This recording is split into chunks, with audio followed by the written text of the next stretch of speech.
थप्पड़ खाएगी। थप्पड़ खाएगी क्या? समझ में नहीं आता कि एक बार बोला कि पोछा ठीक से लगा, जमीन में शक्ल दिख सके वैसा। माँ जी, मैं तो ठीक से ही सफाई कर रही हूँ। अब जमीन की कालूस निकल ही नहीं रही तो मैं क्या करूँ? मुझसे जबान लगाने की हिम्मत तो मेरे बेटों में नहीं है। थप्पड़ खाएगी तो मुझसे बहस करेगी तो। काम वाली मुंह बंद करके चुप होकर काम में लग जाती है। उर्मिला जब देखो सब पर रोब जमाती रहती। उर्मिला ने अपने तकिया कलाम से सबको परेशान करके रखा था, लेकिन उर्मिला का लोगों में इतना खौफ होता है कि कोई उससे कुछ नहीं कहता। दिन बीतने लगते हैं। एक रोज एकता तैयार होकर बार बार दरवाजे की ओर देखती रहती है। ये देखकर उर्मिला अपनी बहू से कहती है, ये तू क्या गेट पर देखी जा रही है? हाँ? कभी गेट पर तो कभी मोबाइल पर।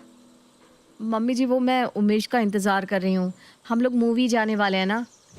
उतने में ही उमेश वहां आता है तो उर्मिला कहती है, थप्पड़ खाएगा तू? मेरी बहू को इतनी देर से इंतजार करवा रहा है? जब टाइम दिए हो तो वक्त पर घर भी आओ। थप्पड़ खा खा कर तो बड़ा हुआ मैं, तुम मार ही लो माँ। उर्मिला हंसने लगती है और दोनों मूवी चले जाते हैं। इधर शाम को उर्मिला की एक पड़ोसन सुषमा उससे मिलने उसके घर आती है।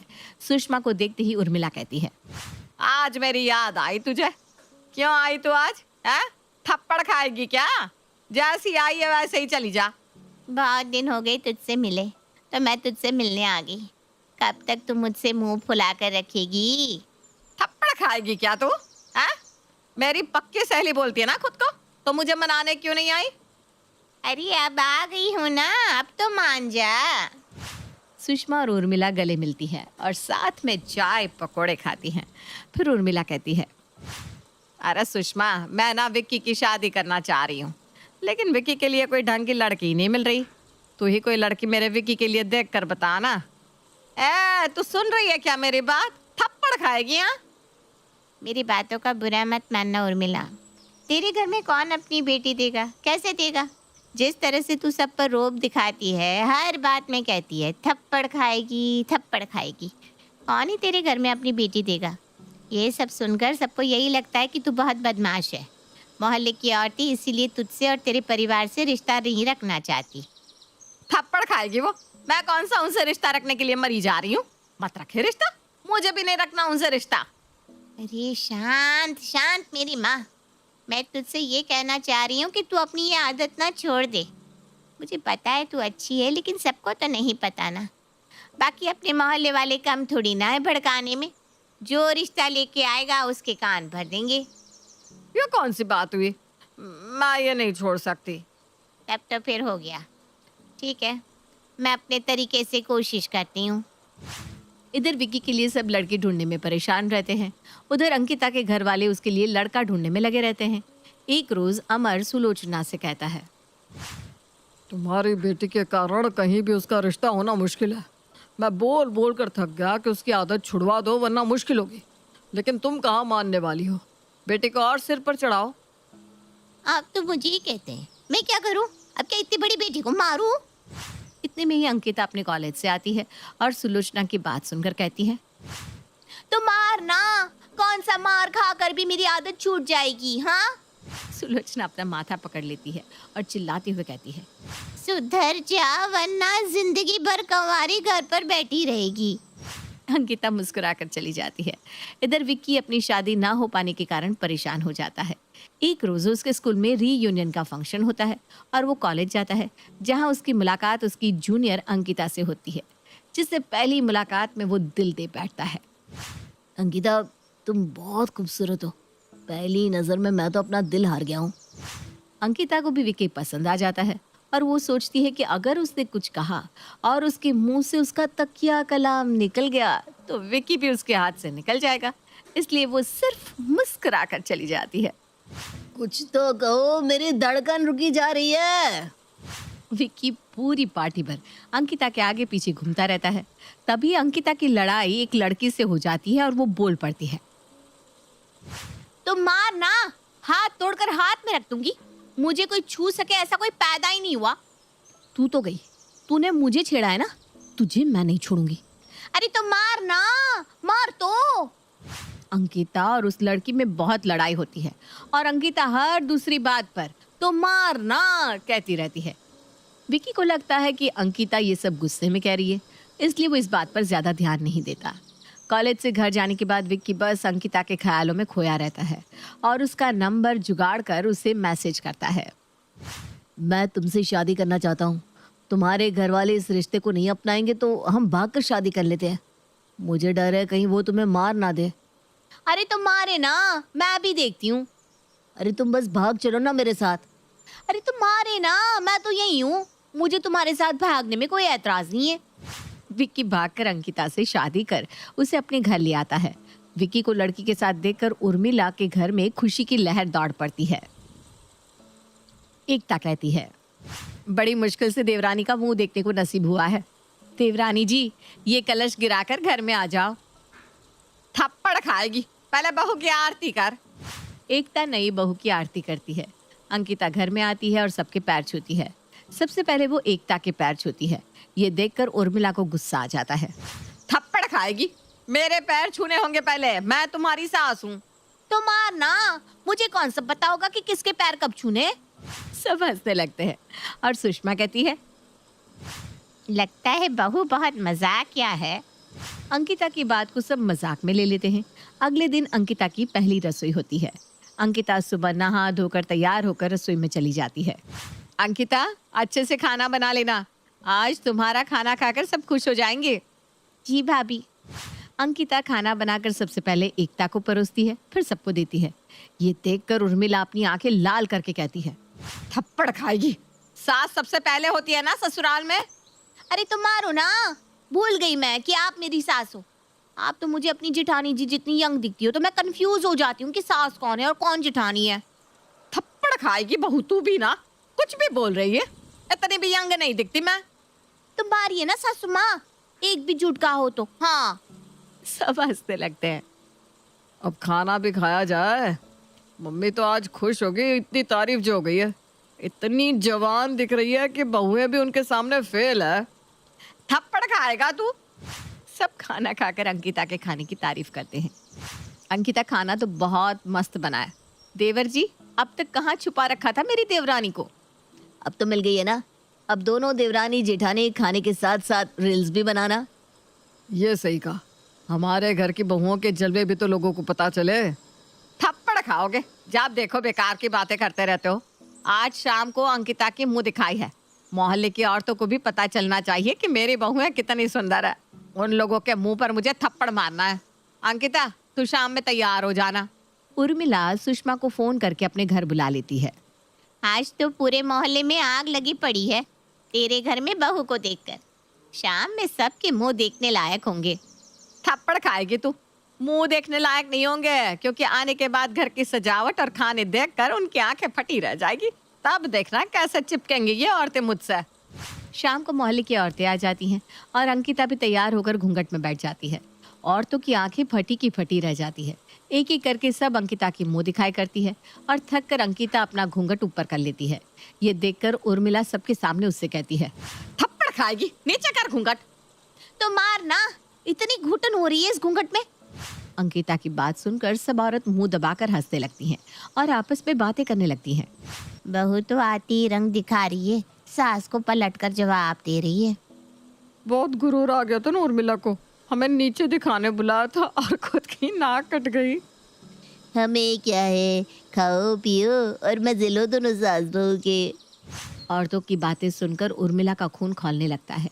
अंकिता की मुंह दिखाई खत्म होती है। मोहल्ले की सारी औरतें चली जाती है। उर्मिला अंकिता को खरी खोटी सुनाने लगती है। थप्पड़ खाएगी, अपनी सास को सबके सामने नीचा दिखाती है। तेरी इतनी हिम्मत, तू मुझसे सबके सामने कह रही है मारना। इतने में सुलोचना और अमर वहां जाते हैं और सुलोचना सारी बात बताती है।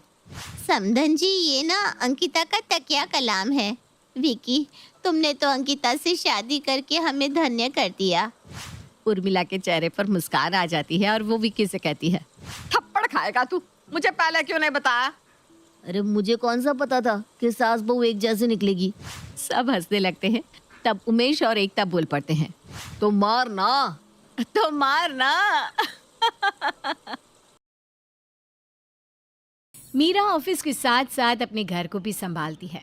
लेकिन अगर मीरा से कोई गलती हो जाती या वो कोई काम नहीं कर पाती तो उसकी सास राखी उसे बहुत बुरा भला कहती।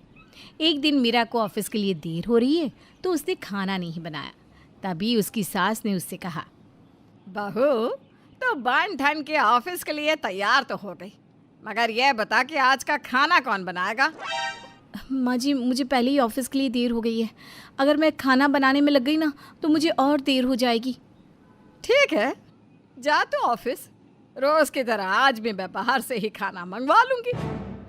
सॉरी माँ जी, लेकिन अगर मैं 5 मिनट भी लेट हो गई ना तो मेरा सीनियर रंजीत मुझे बहुत बोलेगा। ये बोलकर मीरा ऑफिस के लिए निकल जाती है। लेकिन वो जैसे ही ऑफिस पहुंचती है, सामने उसका सीनियर रंजीत खड़ा होता है। मीरा, तुम आज भी लेट हो। नो सर, मैं बिल्कुल टाइम पर आई हूँ। तुम पूरे 1 मिनट लेट हो। सर वो इसलिए क्योंकि आपने मुझे यहाँ रोककर 1 मिनट मेरा खराब कर दिया। मीरा, तुम अपने आप को समझती क्या हो? सर आप खुद को समझते क्या हो? मैं पहले भी आपको बता चुकी हूँ, आज फिर आपको बता रही हूँ कि आप सिर्फ मुझसे काम की बात कीजिए, सिर्फ काम की। मीरा ये बोलकर वहाँ से चली जाती है। रंजीत सोचता है, मीरा, अब तो मैं तुमसे काम की ही बात करूँगा, इसके अलावा कुछ नहीं। अब रंजीत मीरा को बहुत काम करने के लिए दे देता है। उसके टेबल पर फाइलों का ढेर लग जाता है। लेकिन मीरा को इस बात का अंदाज़ा हो गया था कि सुबह की बहस के चलते रंजीत ने उसे ये काम करने के लिए दिया है। मीरा बिना किसी से कुछ बोले चुपचाप काम करती रहती है और शाम को जब वो घर पहुंचती है तो थक हार कर सोफे पर ही सो जाती है। मेरा बहू, मेरा बहू, क्या हुआ? यहाँ क्यों सो रही हो? माँ जी आज ऑफिस में बहुत काम था, थक गई हूँ मैं, थोड़ी देर सोना चाहती हूँ। बहू तो सुबह भी कुछ काम करके नहीं गई थी और ऑफिस से आते ही सीधा सो गई। तूने तो सारे घर का काम मेरे कंधों पर डाल रखा है। मैं सब्जी बना देती हूँ, लेकिन रोटी तो तुझे ही बनानी पड़ेगी। ठीक है माँ, लेकिन अभी तो मुझे सोने दो। राखी बड़बड़ाती हुई किचन की तरफ जाने लगती है। अच्छी बहू मिली है मुझे। दिन भर बहू बाहर नौकरी करती हैं और मैं घर में नौकरी करती हूँ। फर्क इतना है कि मेरी बहू को काम के रुपए मिलते हैं और मुझे कुछ नहीं मिलता। राखी सब्जी बनाने के साथ साथ रोटी भी बना लेती है। जब मीरा किचन में जाती है तो कहती है, माँ जी आपने रोटी भी बना दी? हाँ, बना दी। तुझसे 10 बार बोलती और आखिर में मुझे ही बनानी पड़ती, तो पहले ही बना ली मैंने। अब जाकर वीरन को बुला ला, मैं खाना टेबल पर लगाती हूँ। मीरा अपने पति वीरेन को बुलाकर लाती है। तीनों खाना खाते हैं। तभी वीरेन अपनी पत्नी से कहता है, मीरा, तुम्हारा काम कैसा चल रहा है? सब कुछ ठीक तो चल रहा है, लेकिन मेरा एक सीनियर है, रंजीत नाम है उसका, बहुत परेशान करता है मुझे। परेशान करता है मतलब? अगर तुम अपना काम ढंग से करोगी तो सीनियर हो या जूनियर, कोई तुम्हें परेशान नहीं करेगा। जो काम मुझे दिया जाता है ना, उससे ज़्यादा काम करती हूँ, और आज तो पूरे ऑफिस का काम उसने मुझसे ही करवाया। वो हर लड़की के साथ ऐसा ही करता है। पहले तो उन्हें बाहर कॉफ़ी का ऑफ़र करेगा और अगर वो मना कर दे तो उसे इस तरह से टॉर्चर करता है। मेरे साथ भी ऐसा ही कर रहा है। ऑफिस में तो ये सब होता ही रहता है। तुम इन बातों पर ध्यान मत दो और अपने काम से काम रखो। अरे बहू, अगर तुझे इतनी परेशानी है तो छोड़ क्यों नहीं देती नौकरी? माँ, कैसी बात कर रही हो? नौकरी छोड़ देगी तो करेगी क्या? आपकी तरह घर का काम? वीरेन की बात सुनकर राखी और मीरा दोनों चुप हो जाती हैं। अगली सुबह मीरा सबके लिए नाश्ता बनाती है, पर जैसे ही राखी नाश्ता करती है वो अपनी बहू के ऊपर चिल्लाना शुरू कर देती है। ये क्या है बहू, तू अपने ऑफिस के चक्कर में हमें खाना भी ढंग से नहीं खिलाती। बिल्कुल भी अच्छा खाना नहीं बनाया। माँ जी वो जल्दी जल्दी के चक्कर में ख़राब नाश्ता बन गया और मुझे आज ऑफिस भी जल्दी जाना है, रंजीत ने बुलाया है।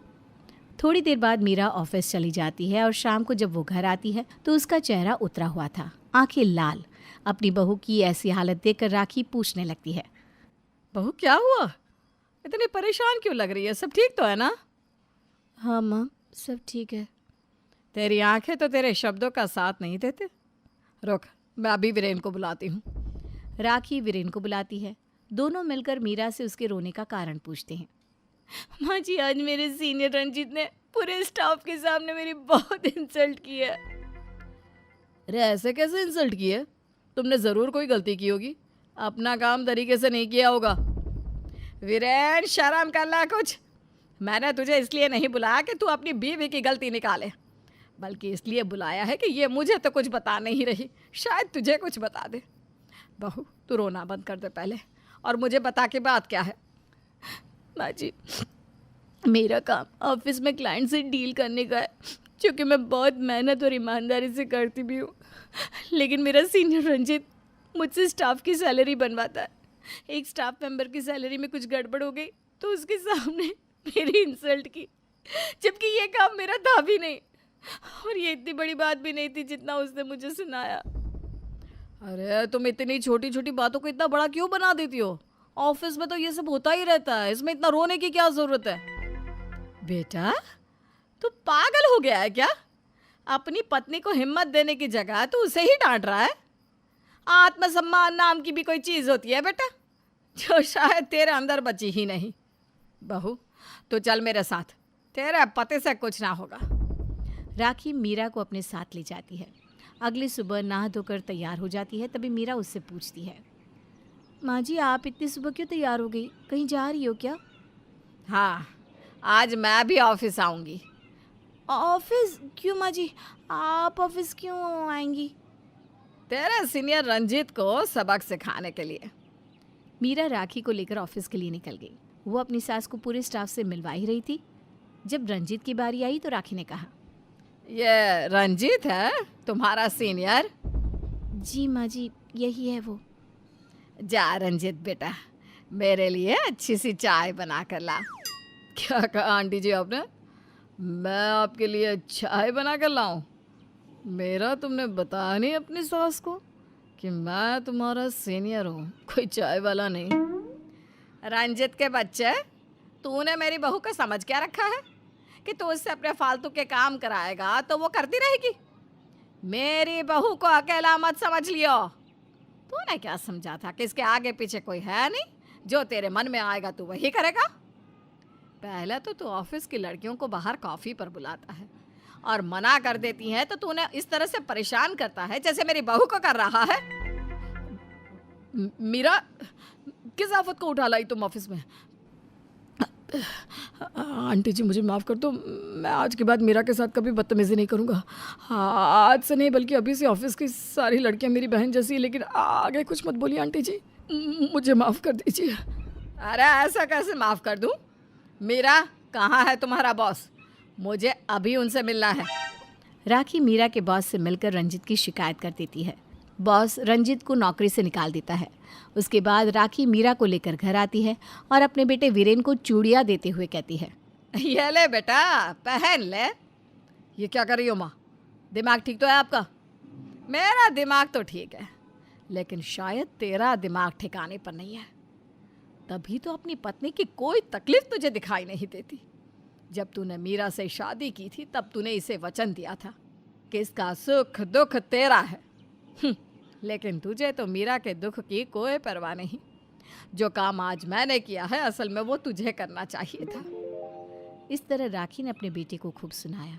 मीरा को भी अब समझ में आ गया कि छोटी छोटी बातों पर उससे लड़ने वाली सास असल में दिल की बहुत अच्छी हैं। मीरा जो कई दिनों से नहीं कर पा रही थी, उसकी दबंग सास ने 1 घंटे में कर दिया। और ऐसी दबंग सास पाकर तो वो धन्य हो गई।